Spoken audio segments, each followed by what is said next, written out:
My name is Tam, joined by my lovely co-host, Erin. And today we are joined by Michelle Purta, who is a friend of the show. She is a mom of 3, wife, and she is a life and marriage coach. She believes that being happily married is a skill and that skills can be learned. Her hobbies include tennis, walking, and cooking. Michelle Purta, welcome to the show. How are you today? I'm doing so good. I just came back from my walk. I'm super excited to talk to you guys. You guys were on my podcast, so I know this is going to be a good conversation. Yes. Absolutely. We really did enjoy being on your podcast, and obviously that's why we just had to have you on our show. I feel like now we can say we're all BFFs. That's right. That's right. Pretty much. So we look forward to, last week we talked about us a little bit more, and we're looking forward to hearing your perspective on hobbies and also what you do as a profession. So I don't know if you want to dive right in and just tell us a little bit about yourself, tell our listeners what you do for, for fun, but also for work. Yeah. Okay. So let's start off with what I do for fun. Yeah. So I love to cook because food is life. I joke and say that it's like one of my love languages. And my husband knows this, is that food is number 1, he's number 2. Yes, cheese fries first.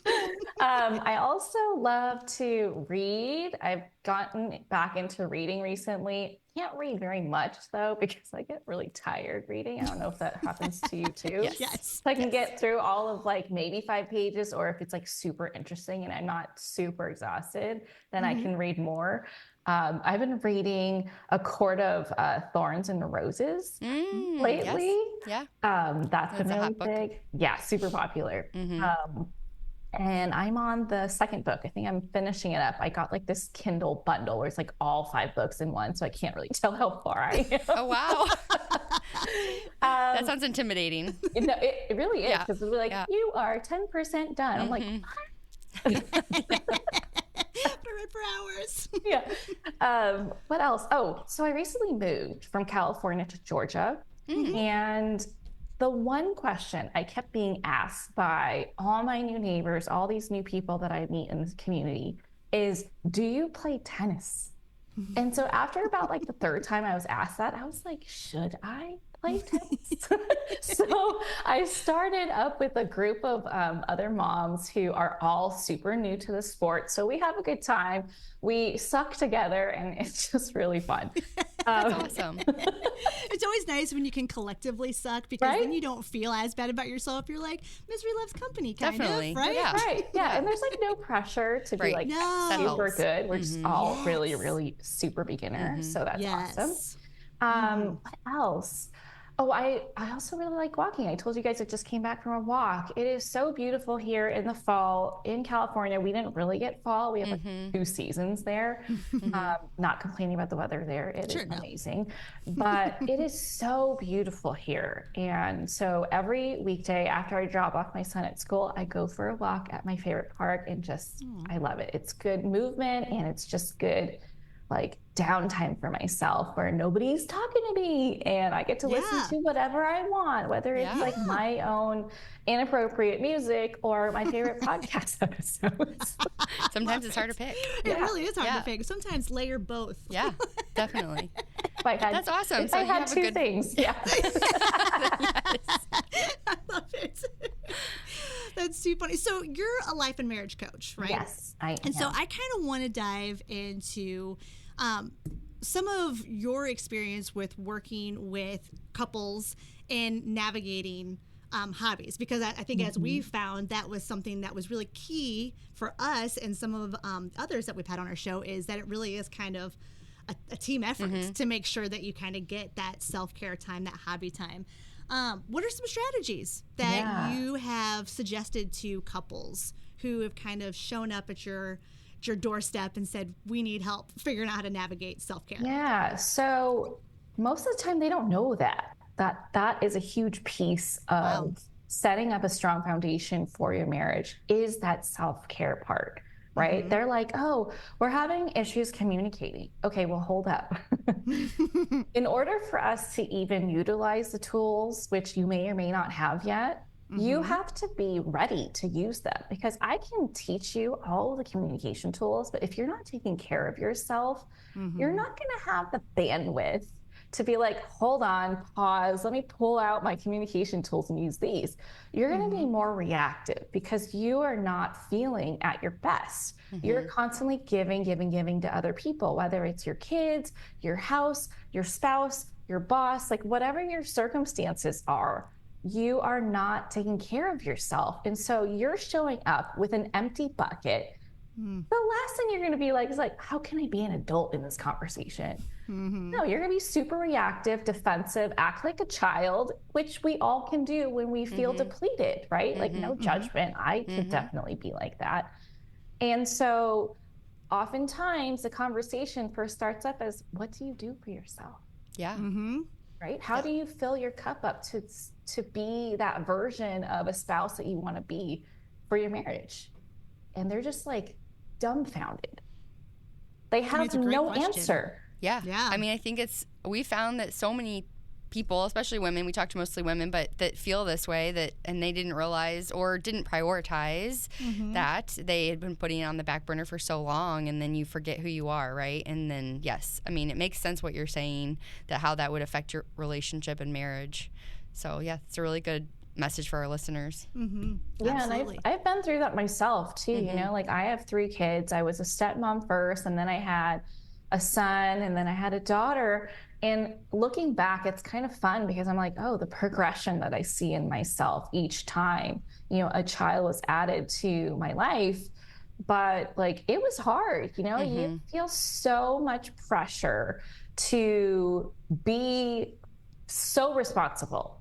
Like when we think of mom, we think of someone who's responsible, in charge. Right. We do it all. We are in charge of everyone's feelings, what they're up to, what they're doing, how the house feels. We are the heart of the family, right? And we don't look at, oh, well, how do we fuel ourselves to be that? If we're just constantly giving,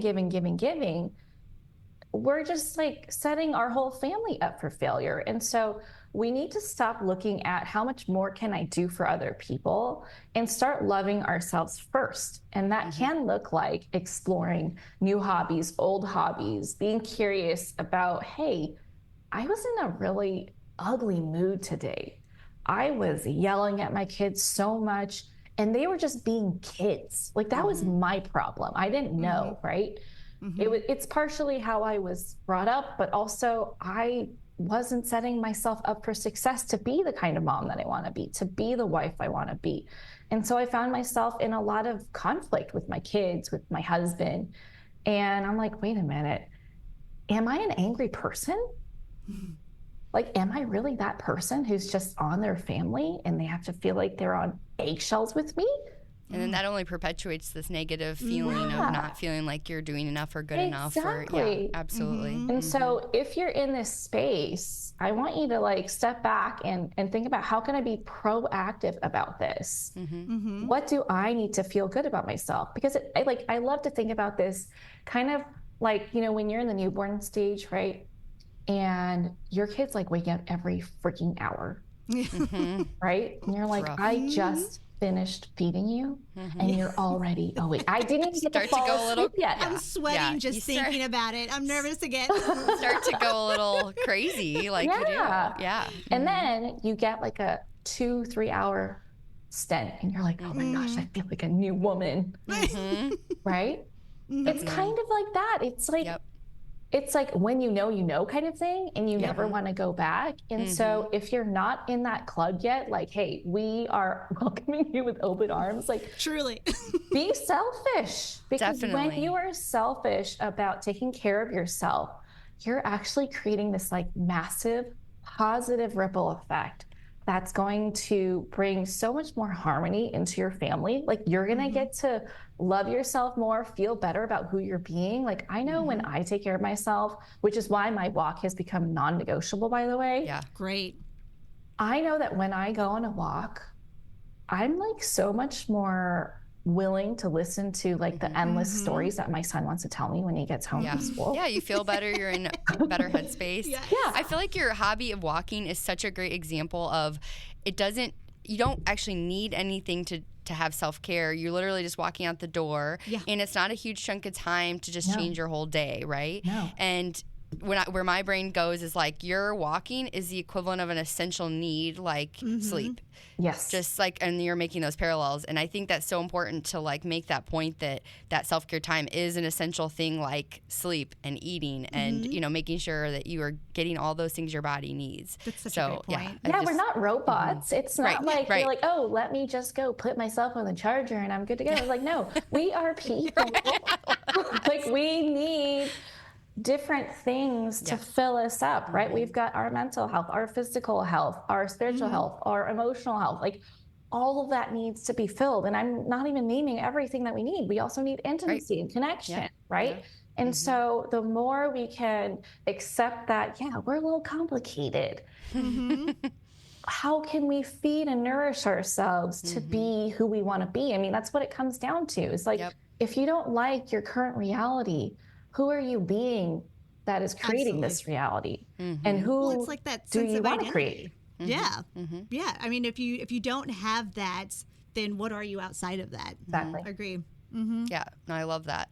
One thing we were talking about before we got on here was I would love to hear your perspective on, do you feel like it's important to have, like we're talking about hobby with your spouse or your significant other, or do you think it's important to have separate ones? Like what do you feel like is more important, or do you need both? I really actually am wanting you to coach me through this because I'm trying to decide if I'm actually going to sit in the golf cart or if I'm just going to say go.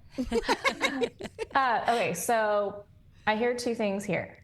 Is it important to have separate hobbies? And then is it important to have hobbies with your spouse? So it's not a or thing, okay? Right. Okay. So for the first one, it is really important that you have things that you do on your own, okay?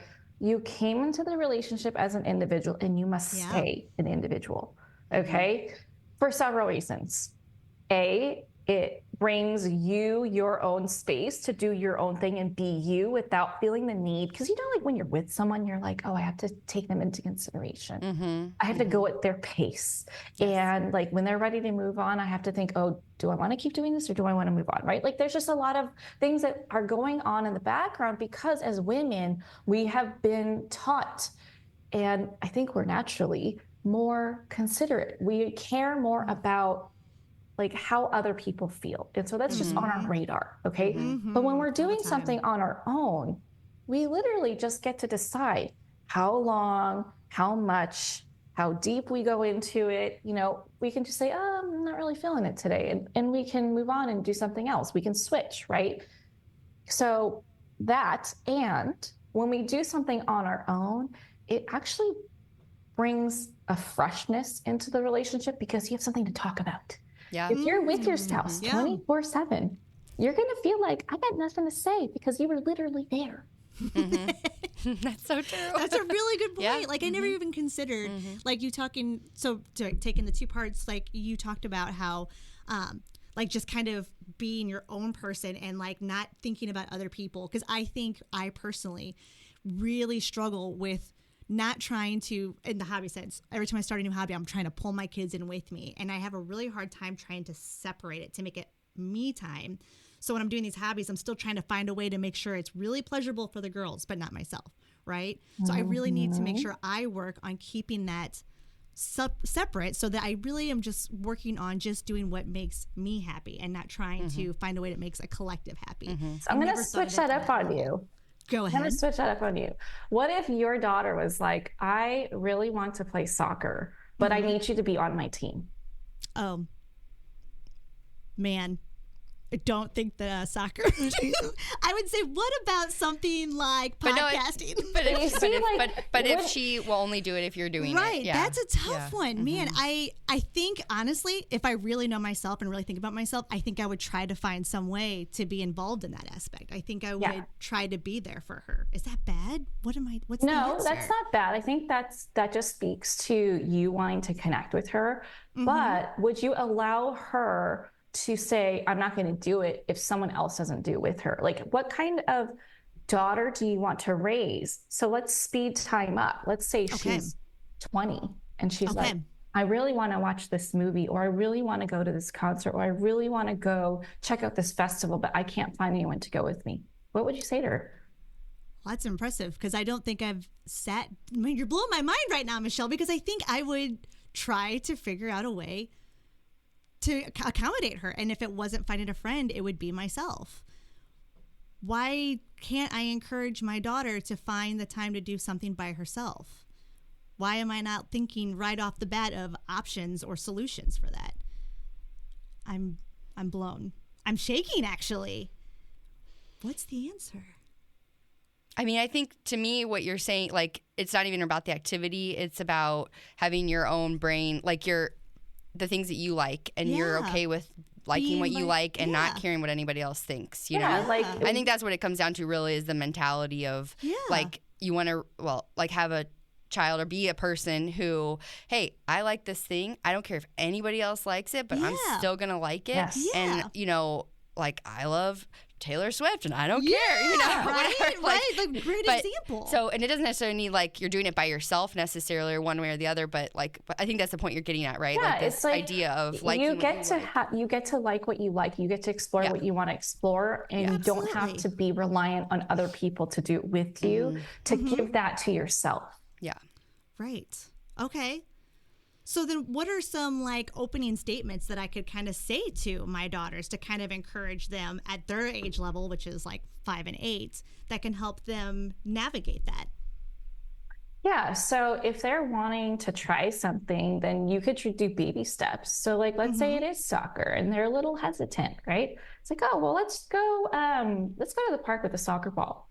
Let's see if we could like find some friends. Like, I think the issue is like, I feel uncomfortable trying something new without someone that I'm familiar with. But the more we put ourselves in situations where it's uncomfortable, the more used to it we get. It's like you begin to trust yourself a bit more, kind of like motherhood, right? In the beginning, you're like just an anxious mess. Like, oh my God, I need to go to Target and my husband's not home. And oh my gosh, am I really going to leave the house with this baby? Like, what do I need? I remember that feeling. Do I need like a whole suitcase of stuff?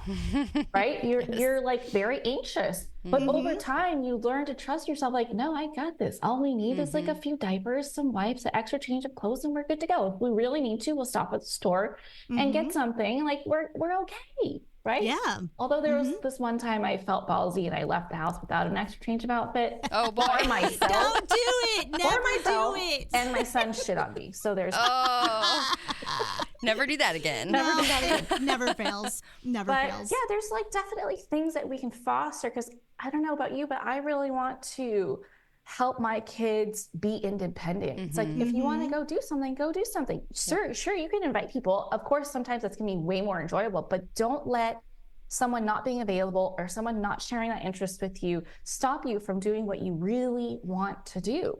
Yeah, that's great.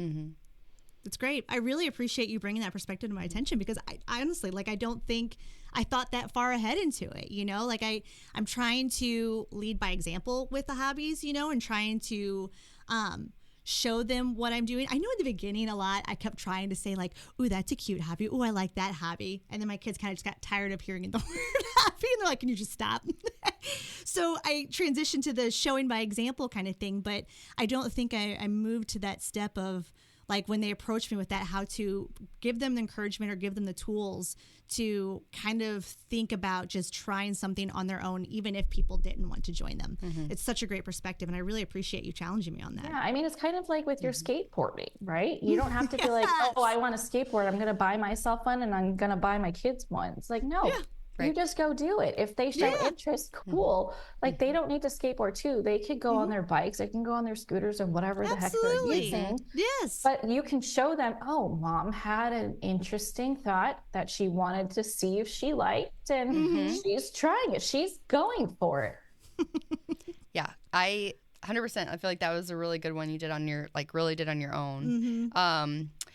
Like, the one thing I'm thinking about is, like, when we've been trying these hobbies, when we first started, like, neither of us really had true hobbies. It was all about other people, right? And I have noticed, and I just, for our listeners, like, when you do go out and start these smaller hobbies, like what you're saying, it breaks down that barrier of that nervousness of failure or, you know, just worrying about what other people think or all those things. And I think, like, perfectionism can get broken down, and all these things that are barriers to trying new things. Hobbies are such a good entryway to they really are. Like open up yourself to a whole new world of possibilities and figuring out who you are. So I think that I've definitely found that in my experience of trying just trying stuff. Trying stuff. Totally. I think putting ourselves in positions to fail and not be good at something is really challenging if you're not used to it. Like if you grew up doing sports or grew up, playing an instrument or anything that requires some kind of novelty thing that you need to gain experience to get better at. I think that's always a good thing, right? Like you learn more about yourself.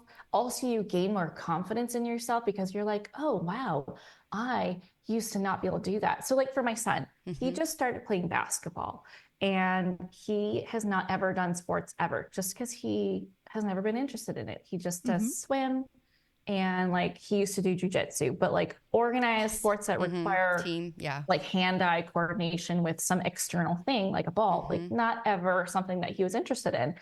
And I was just watching him at practice. And I'm like, oh, this is going to be a long road, right? He is not good. It's just not natural to him. And just over the past, he's had 4 different practices now. I'm like, dude, you have such a better handle at the ball now. You can walk with the ball without it getting away from you as much. Or, hey, I saw you guarding your guy. You were chasing after him. Even though he was really fast, you were still going there. Or, hey, you're paying more attention. You're not just deciding to sit down on the court while the game is playing.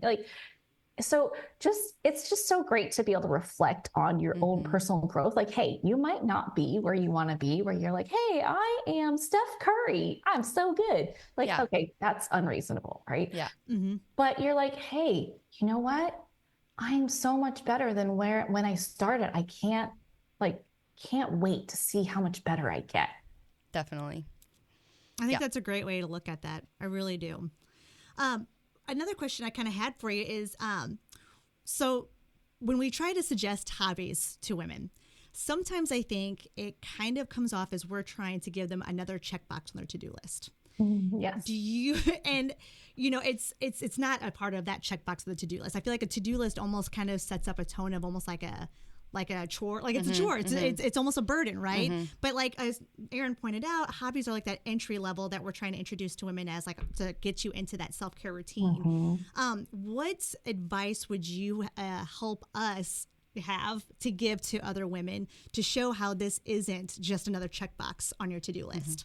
Yeah, I get how people could see it that way because it's oh, but it's taking me away from fill in the blank, doing the laundry, doing the dishes, cooking, I don't know, helping the kids with something, playing with them, whatever, right? Connecting with my husband. And I want you to love yourself so much that you treat yourself like you are your own child. So what do you do when you notice your kids are just totally exhausted? Try and get them to go to sleep. You get them to rest. Or get them to relax. Rest. It's or quiet time, right? Definitely, yes. Why don't we do that for ourselves? Yeah. We go as if we are robots, we have never ending energy. Yeah. And we wonder why we feel burned out all the time, why we become that version of ourselves that we don't like and we feel guilty for. So what if this hobby is your way of putting downtime into your schedule? And I say schedule on purpose, right? It's if you are getting in the habit of prioritizing yourself, prioritizing your wellness, your hobby, your mental health, whatever, why aren't you making that a non-negotiable, right? So for my walk, it is literally non-negotiable. Everything is working around that. Sometimes I might have to shorten it. Sometimes I might have to make it a different time or go somewhere closer, whatever, but it is a non-negotiable. And so when we start to look at it that way, then we start to ask ourselves different questions. So instead of making excuses oh, but I need to eat breakfast first, or, I have to go do this. It's okay, well, how can I do this and that? How can I make this work? whether it's asking for support, and I'll get back to that question you asked about, you know, having a hobby with your husband. But like, for example, it's like, okay, well, I really don't like waking up early. I'm just not a morning person. So I will wake up when I need to get the kids ready for school.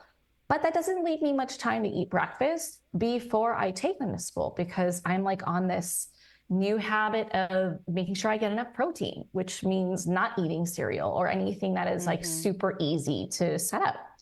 And so I now batch cook my proteins, whether that's like my chicken apple sausages for the week, or I have like these Costco frozen chicken sausages. Those are super easy to pop into the air fryer, right? But I just cook my eggs. I reheat the meat. I put it in a Tupperware and set up my tea thing, and I bring it with me to take my son to school, and I will eat it in the parking lot of the park that I am walking at. Make it work, yeah. I make it work, right? It's like, I'm going to get my protein and I'm going to get my walk in. So, or like if you have an errand to run, okay, where can I walk near there? Right? How can you program yourself to be like, no, this is just the way I am. This is a part of my day. It's not, oh, do I have time to do this today? Oh, that's too bad. Maybe tomorrow. And then it's like rinse and repeat. And next thing you know, you're like, oh, it's been like 3 months since I've actually done something for myself. No wonder I'm so bitchy. Yeah, it's so true. True. I think it's great advice, just like getting in that routine, like setting the habit. It takes time to do that, right? But and then I think it comes back to finding something that you have to explore a little bit to find something that you really truly do enjoy, that you look forward to, and then you want to build it into your life too, right? So yeah, I think it's really important to also listen to that little voice inside, right? Where it's like you see something and like, ooh, that looks interesting. Like oftentimes we're like, ooh, and then the next thing it's like squirrel, like we move on, right? So and then we've lost that as adults again, for sure. And then we're like, oh yeah, that's cool. And then, you know, we get into this cycle of like, we notice it, we're intrigued, and then we move on. And then we notice it again, we get intrigued. But every time we don't allow ourselves to explore that intrigue, it's almost like a heaviness that built on us. It's like, oh, there we go, giving up on ourselves. There we go, ignoring your needs again. Yeah. And so Instagram's been getting me. Yeah. They keep marketing this like paint by numbers thing. Yeah. And I'm like, okay, fuck it, I'm gonna get it. Yeah. And so I bought it, and so I'm like waiting for it to come. Awesome. I'm gonna do this while I like edit my podcast, like while I'm listening to it back. I'm just gonna do this because just like, this is way better than just like. Definitely share with us how that goes. Yeah, send pictures. Yes, I will for sure. That's fantastic. So, you know, kind of going back to talking about your personal self and hobbies, it kind of sounds like walking is really like to your heart, like that's your hobby that really is everything to you. Do you find that when you're and you're cooking, when you're walking, do you find yourself able to kind of like reset? Do you feel like you're do you feel that there's almost like a transformative it is actually, you know, like, so I love my business a lot, and I know that if I just sit at my desk and be like, what should I create, it's not going to work out very well, right? And so what's nice is that I notice that when I go walking, it really clears my mind because I have nothing to do. I'm just walking. I'm smiling at people when I see them. I'm noticing the beautiful trees because it's fall, right? And then I'm listening to podcasts or I'm listening to music, and all of a sudden it's like, oh, an idea just popped up for like a podcast episode or a post. Like, and so it really like brings so much clarity to my mind that I have this space to be creative, to draw the parallels that I love to do when I share my posts, because it's just like I'm just allowing. I'm like an empty vessel, letting things just come in and out, and it's like, wow, I would have never had this if I just like didn't do this for myself. I think that's the big benefit of hobbies and doing relaxing. You know, anything meditative like that, or being present, because we're so busy to, like what you've been saying, that we don't allow all the creativity's gone, right? Like we've talked a lot about how we feel like we're not we've become not creative people because of our work and families and all that. And we're trying to like rediscover that. So I think I'm going to try walking. I was just going to say, like, you've inspired us. I am not like a physical person at all. I think I've said that already in this episode. I'm going to stress it again. I don't do physical. But you can walk because you've already I was going to say, but walking seems right. like the easiest way for me to pretend that I am. And I feel like you're really inspiring me to really just like after today, just get up and just walk. I mean, what's the worst that could happen, right? Maybe I sprain my ankle and then I never do it again. But I just feel like it can be literally as simple as that. Your hobby is you just walk out your front door and take a lap around the block. Brilliant. Start small, right? That's what we try to preach is like don't like low barrier yourself. to entry. You don't have to buy supplies. You don't have to worry about getting that thread needle. You don't have to needles, right? Like make it fun. I have like this high energy playlist that I set up for the days that I feel like walking and running. So it's like when I feel like running, I'll go run, and then I will get back to walking. There's like no pressure to run a certain amount or whatever. It's just like, okay, I'm just going to do my minimum of 3 miles and then I'm ready. So it's like, I either walk it or walk and run it. It doesn't matter. It's whatever I feel like doing. And I think the more we nurture that, no, I'm just going to do whatever I feel like, it's like the easier it gets to actually do that. Absolutely. I agree.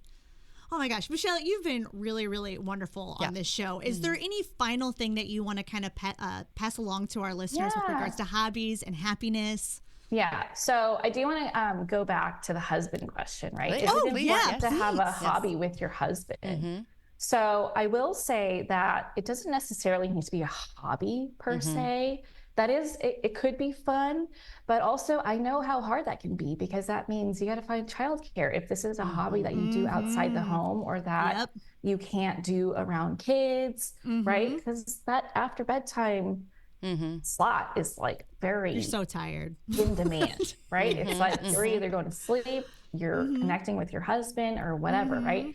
So I will say it's more important to do something where you have shared interests. Not necessarily a hobby. Okay. Like, yeah, if you have a hobby, fantastic. Nurture that. Because the more you can do to enjoy something with your husband, that creates memories. That creates connection. That creates something to talk about. Right. So I love to do things that fall into different buckets when it comes to like planning dates with my husband. Right. Either it's something creative where it's like we're both going in like we have no idea what we're going to end up with, like whether it's like the sip and paint or painting pottery or doing something or doing something fun and exciting like an escape room, right? Or something that involves teamwork, also escape room, or doing something else, or doing something that moves our body, like going hiking or watching a movie, like anything that fulfills not a trait or characteristic, but a feeling that you want that is important to you in your relationship. Find something or multiple things that fill that up. So it's kind of like values, right? When we raise our kids, we have certain values that we're trying to instill in them. And we establish these as a couple, and we just make sure that the decisions that we're making for our kids follow that and align with that. Same thing with your marriage. What makes your marriage feel really good, right? It could be like, I mean, there's all kinds of different couples, right? Some are just like really into quiet moments and they love sitting by the fire and playing board games. And some people are like, we love riding roller coasters or doing like haunted houses with each other, whatever, like way more excitement. And so you kind of have to figure out what kind of couple are you? And you could do both. Like you don't have to be one or the other, right? Right. But like just pulling out, what are these different feelings that we like to feel together and then creating moments that's great. Fill that up. Yeah. I love that. That's such great advice. It really is. Yeah, it's a good way to look at it versus like a specific thing to do, like focusing more on the feelings. I love that. Yeah, I don't think and it helps it not get boring too. So it's like, oh, we're going on a date. What are we gonna do? Let's look at this like list of 5 Go out things to that we do dinner. all the time. Right. Yes. Exactly. That's a really good point. Yes. Guess it's dinner again. Where are we gonna go? Yes, for we sure. share the feeling of being full. Yeah. So no, I love that idea. So I want to try to like keep that in the back of my brain when next time we're thinking about date night. Absolutely. Like what's our energy level? What are we feeling? Yeah. Do you want to be adventurous? Do you want to be low key? Like, what's the thing? Do you just want to stroll down Main Street and look at all the Christmas decorations? Love doing that. Yes. Yes. I've been watching so many of like those movies, like Hallmark style movies on Netflix. I was just going to say, out. Netflix just dropped like a whole bunch of Hallmark. And I was just like, this was a void I didn't realize I needed filled. And I'm thrilled. I know. The next 2 months, Christmas time, so fun. It's so fun. I love it. Well, Michelle, it's been such a pleasure talking with you again today. Is there anything you'd like to share with our listeners that you would like them to go check out on your end? I don't know about check out, but just like a reminder, right? Like you deserve this time to yourself. You deserve to live life in a way that makes you feel alive. Okay. You are not put on this earth to serve other people. Okay. Like that can be a byproduct of you serving yourself first. So if anything that you take away from this episode, it's love yourself most, because everything else will just come pouring out of you, right? If you love yourself most, you will have so much overflow to give to other people. So don't take from yourself, give them from the overflow. You get to have a full cup too. That's really impactful, actually. Like I kind of felt that one in my chest. What a great sign off. Thank you for that final message. Yeah, absolutely. Well, Michelle, please don't be a stranger, because we obviously love chatting with you on our show, and we, want to keep that relationship going. But thank you so much for being here with us, and we look forward to speaking to you again. Yeah, and would you share with our listeners where they can find you? Oh yeah, do that. Yeah. So I have a podcast myself. So head on over there. It's called Marriage and Motherhood Podcast. You'll find an episode with Tam and Erin there. And so go check that out. And then also I'm on Instagram and Threads under Michelle Purta Coaching, and I would love to connect with you. So if you are really resonating with what you've heard from this episode, let me know. I would love to hear about what you love most about what I shared and meet you. Yeah, absolutely. And we definitely reach out to Michelle or us. Like we are all very up for connecting on socials. So definitely, and if you like this episode, definitely follow us, give us a review. We'd really love it. And thanks for joining us again, Michelle. Bye, Michelle. Thank you. Bye. Thank you for listening to The Art of Hobbiness. Be sure to subscribe and leave a review. And for more Erin and Tam fun, be sure to follow us on all socials for behind the scenes footage on our journey to find hobbiness.